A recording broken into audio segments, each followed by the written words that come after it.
Good afternoon, friends. Welcome for the today's class. Today, we are going to discuss one more important topic, that is national income from business environment point of view. Now, we are going to straight away jump into the topic. What is national income? Now, coming to national income is the total value of all finished goods and services produced in a country in a given year, expressed in monetary terms. It measures the economic performance of a nation and is a key indicator of growth and development. So, what is national income? National income is the total value of all final goods and services produced in a country in a given year. Means whatever the goods and services which are produced in a country, the total value of all the final goods in a given period, that is the financial year, which are expressed in terms of monetary terms, all that income we are calling it as national income. And it measures the economic performance of a nation. Definitely, it is going to measure the economic performance of the nation and is a key indicator of growth and development. So, under national income, we have various concepts called. We are going with the gross value, we have net value, we have domestic income, we have national income, we have factor cost, and we have market price. So, we are going to discuss all these in the coming class.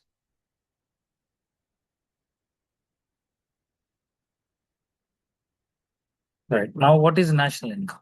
So, if you go with the national income is the total value of country's final output of all new goods and services produced in a year. So, what is national income? NI means NI is the total value. NI is the total value of a country's final output of all new goods and services produced in 1 year.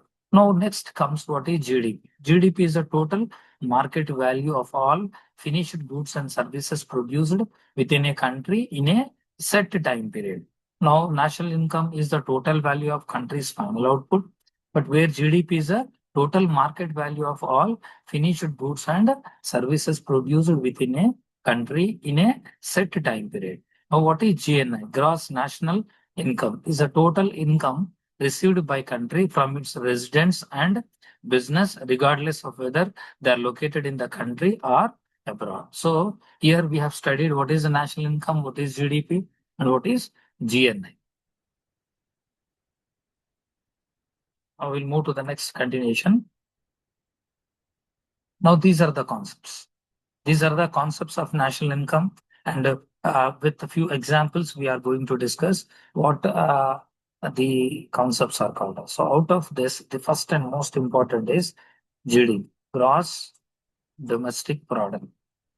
Next, second, gross national product. Third one, net domestic product. Fourth one, net national product.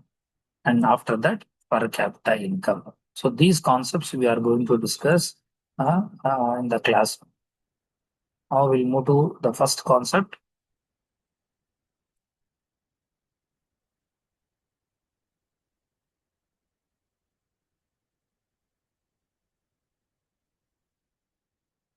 Yes, it is gross domestic product. So gross domestic product GDP is the monetary measure. It is a monetary measure of market value of all final goods and services produced in a specific time period, isn't it? And it can be expressed in here.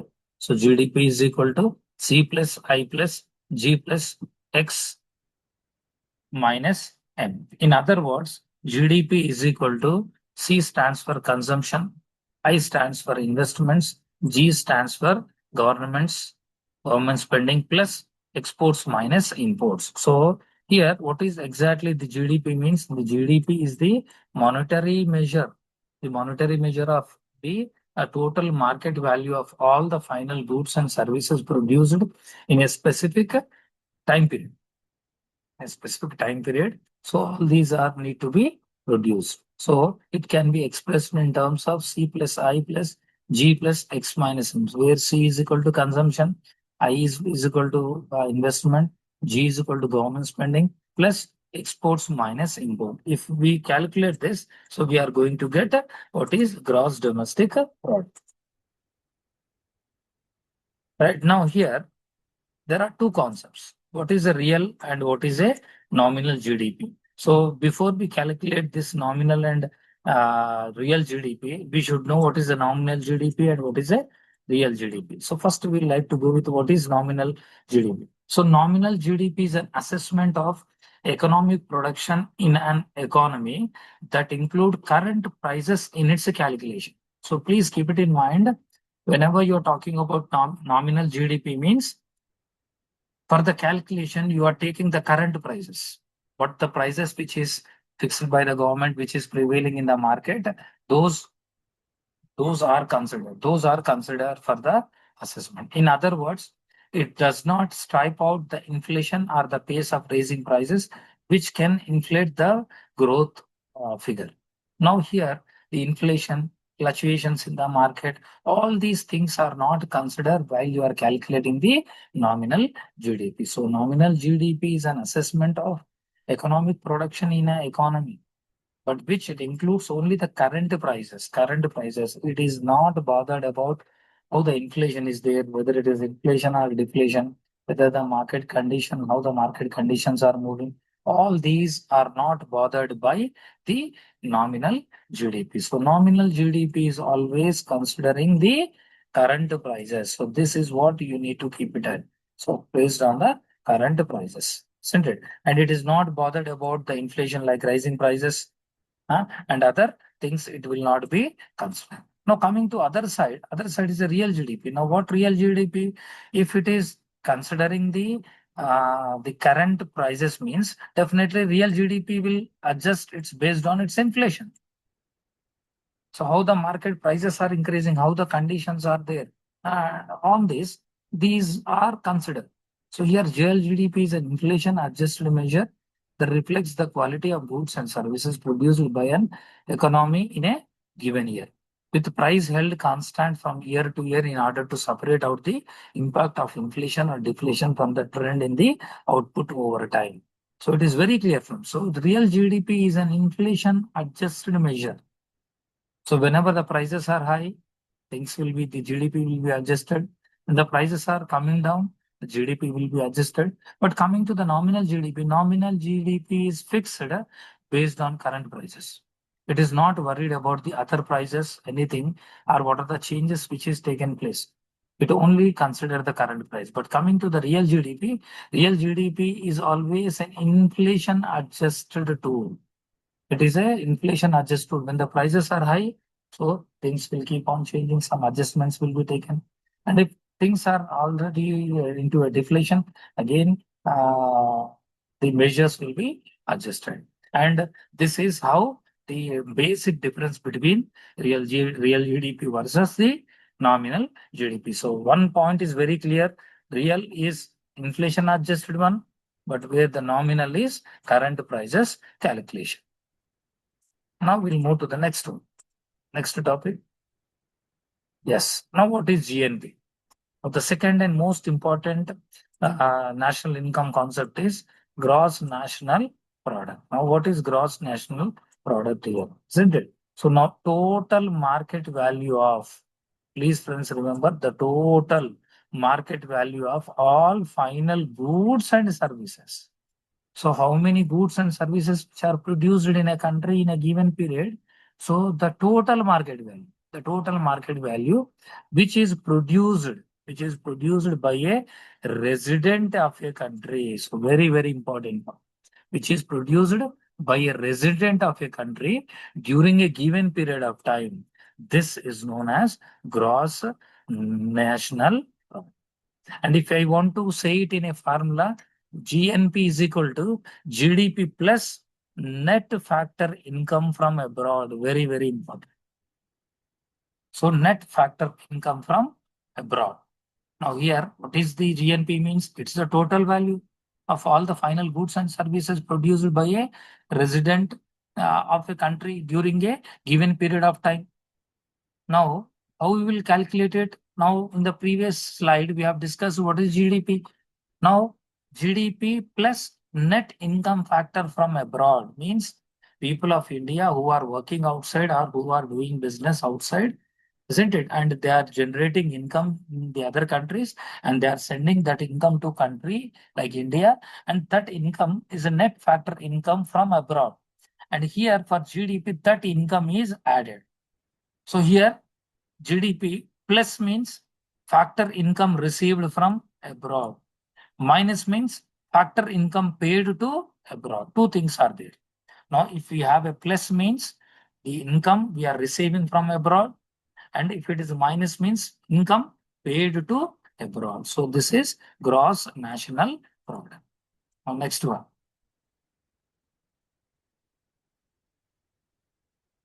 Right. Net national product. Now, the next important one is net domestic product after NDP, net domestic product. Now, how it is calculated? How it is calculated means it is calculated by subtracting the value of depreciation of capital assets, such as machinery, housing, vehicles from the gross domestic product. So from GDP, if we are removing depreciation, we are removing depreciation. We are removing depreciation. What is depreciation? So depreciation of capital assets.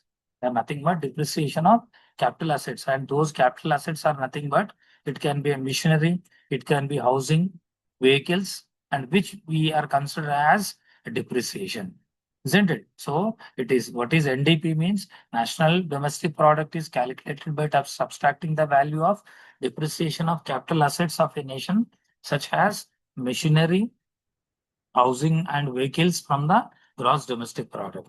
And the formula of NPD can be expressed national domestic product is equal to GDP minus depreciation. So please remember, friends, now where GDP is equal to net domestic product, GDP, NDP is equal to net domestic product, GDP is equal to gross domestic product, depreciation is equal to depreciation of capital assets. So what you are depreciating means capital assets like equipments, vehicles, housing, machinery, etc. So if we do the depreciation, we are going to get the national domestic product the information. That is what the NDP is all about.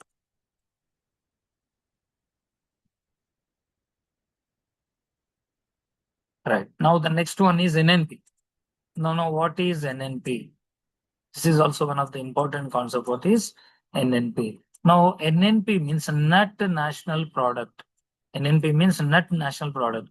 It is the market value of all finished goods and services that are produced by the citizens of a country. So please remember, earlier concept, we are considering income from abroad. But here, what is net national product? Net national product means it is the total market value of all the finished goods, all the finished goods and services that are produced by the citizens of the nation, that are produced by the citizens of the nation who are living domestically and internationally during a year. So please keep it in mind. Now, how we will calculate the NNP net national product means it is the total market value of all the finished goods and services that are produced by citizens of a nation living domestically and internationally during a year. So this is how we are considering. And the net national product can be calculated.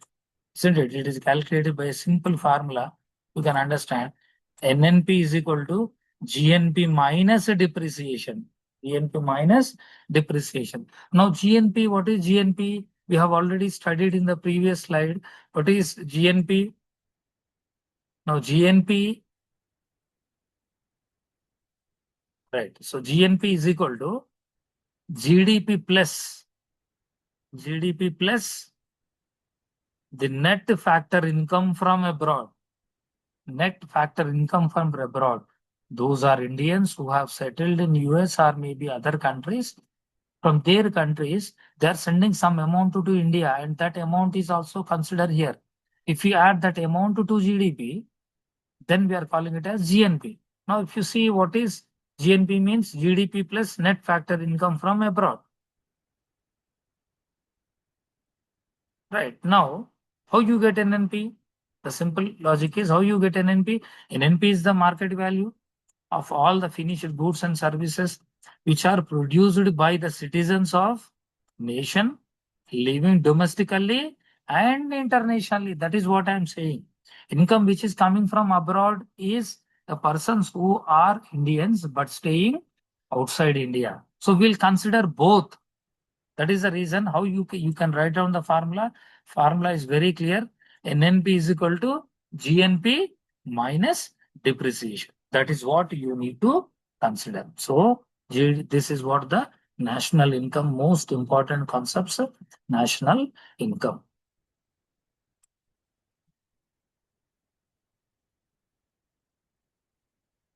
Right. Now the next one. Next important concept. What is per capita income? It is PCI. What is PCI means? Per capita income is the measure of the amount of money earned per person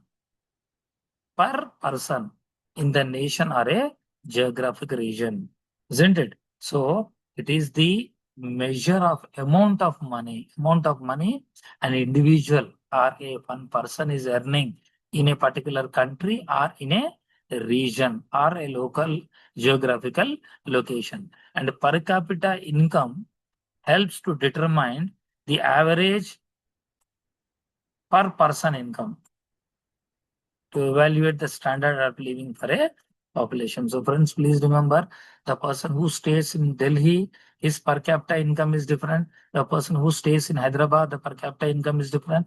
The person who stays in Kerala, the per capita income is different, because based on some geographical region also, the money earned by person also changes. Now here, what we are not considering goods and services here to understand what is per capita income. To understand the per capita income, what we are taking into consideration is the amount of money earned by the person, by that individual person in a nation or maybe in a geographical area. Now, how you identify, how you put it in a formula way, the per capita income is equal to total income of the area by the population. Very, very important. Assume that in your area, if you are living in Bangalore, the area is some 5 crores of people are living. So total income of 5 crores. Total income of 5 crores by the total population. Now, in a country, what happens? All the population people who are living in that region will not work. But for calculation, we will consider all the people, whether they are earning money or not, we will consider. So what is the formula? What is per capita income is equal to total income of the area by total population. For example, in a place, there are 50 lakhs, 50 lakhs of population is there, isn't it? And we will write the formula, 50 lakhs. Isn't it? 50 lakhs. And out of this 50 lakhs, there are only 40 lakhs people are working. And their income is, for example, some 200 crores. Their income is 200 crores. Now, what is the per capita income? 0, 0. Now, per capita income of that particular region is 4%. 4% means out of 50 lakhs 50 lakh people who are living in that area, 50 lakh people are living in that area. So what is the per capita income? Per capita income is 4%. Means what you need to understand, friends, if number of people in that area's income is more, and total number of population people are working more and they start earning, the per capita income also develops. If number of people who are working is less in that region, in that area, so its per capita income will comes down, because per capita income is most important income, and which is used as a disposable income and a saving income. So this is a per capita income. Yes.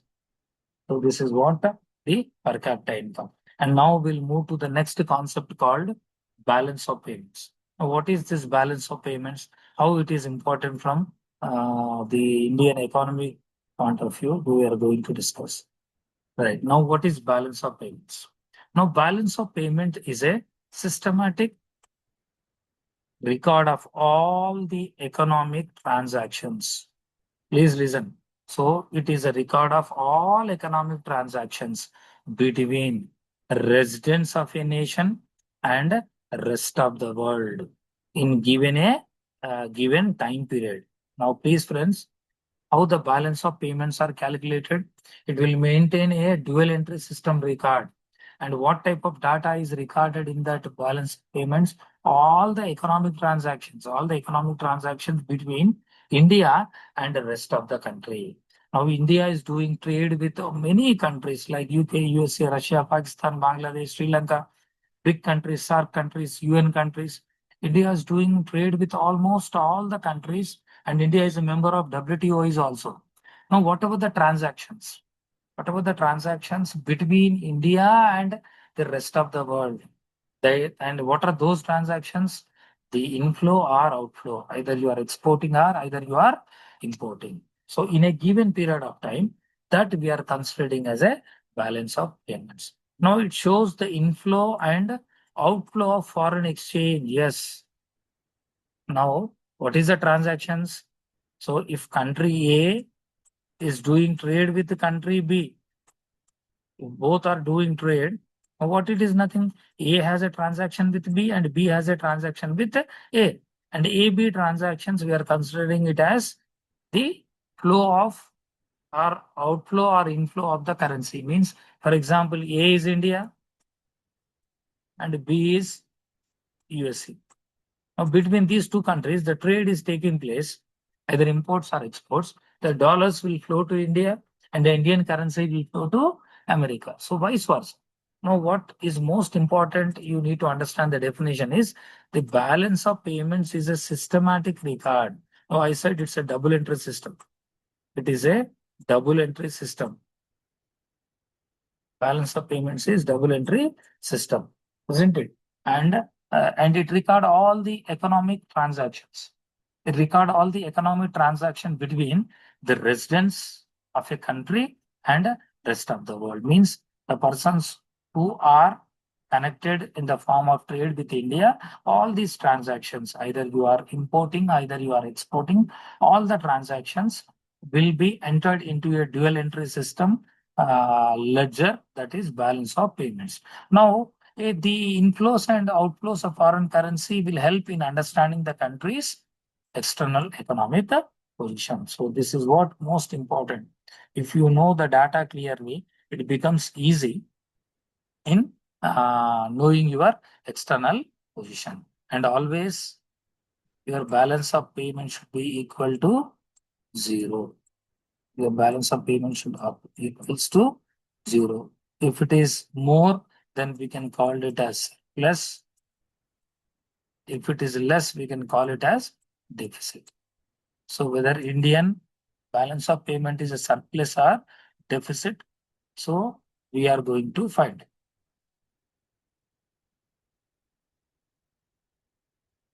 Yes.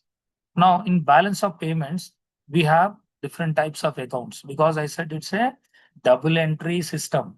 Inflow and outflow, all these entries will be entered into this particular. Now, capital account, it consists of capital account. Now, capital account records all the capital transfers and acquisition or disposal of non-produced and non-financial assets, which includes debt forgiveness, migrant transfer, transfership of ownership of fixed assets, etc. So this is capital account. Now, another one is a financial account. Now, what is financial account means? It records investments and loans across countries, and its subsections are FDI, portfolio management or portfolio investment, external commercial banking ECBs, reserve assets, and a balance item into a statistical discrepancies. So these are the two accounts. One is a capital account, another was a a financial account. And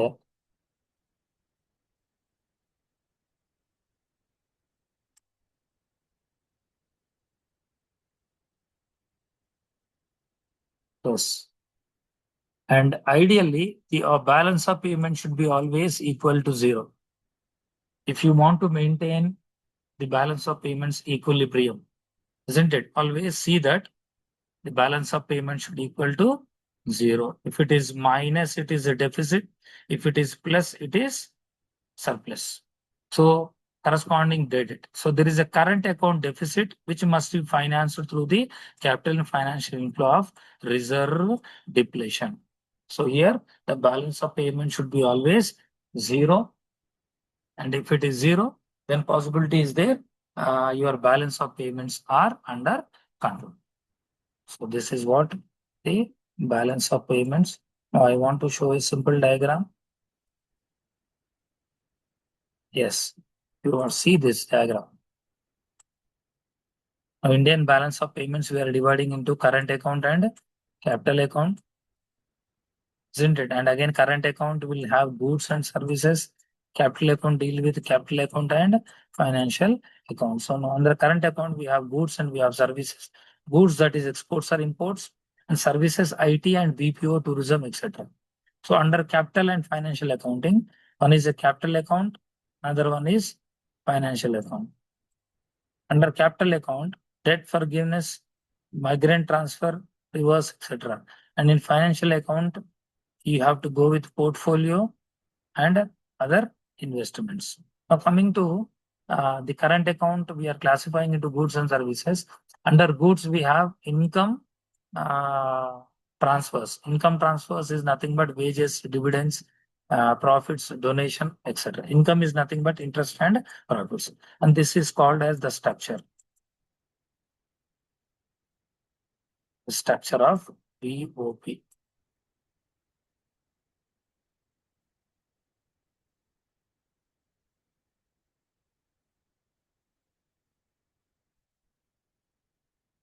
So thank you, friends. Today, I'm winding up the class. And in today's class, before we end the class, we'll recap what we studied in this class. So friends, we started understanding what is the national income, what is GDP, what is GNP, what is NNP, what is per capita income, and how these are contributing towards the gross domestic product, and how the income is coming, how the income is coming from abroad and going abroad. All these also considered under the national income. And after that, we also discussed about the balance of payments. Balance of payments are the transaction, the inflow of importing and exporting with India and rest of the country. And the balance of payments has a current account and a capital account. Under capital current account, goods and services will come. Under capital and financial account and financial account will also be considered. So this is what the class for today. And this class is going to be an important class as far as the business environment is concerned, particularly the economic environment is concerned. And this is how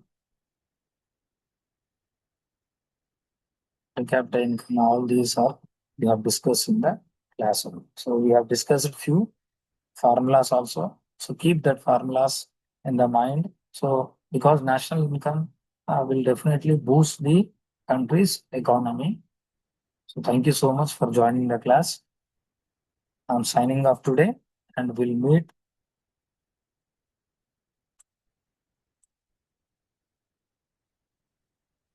in tomorrow's class. Thank you.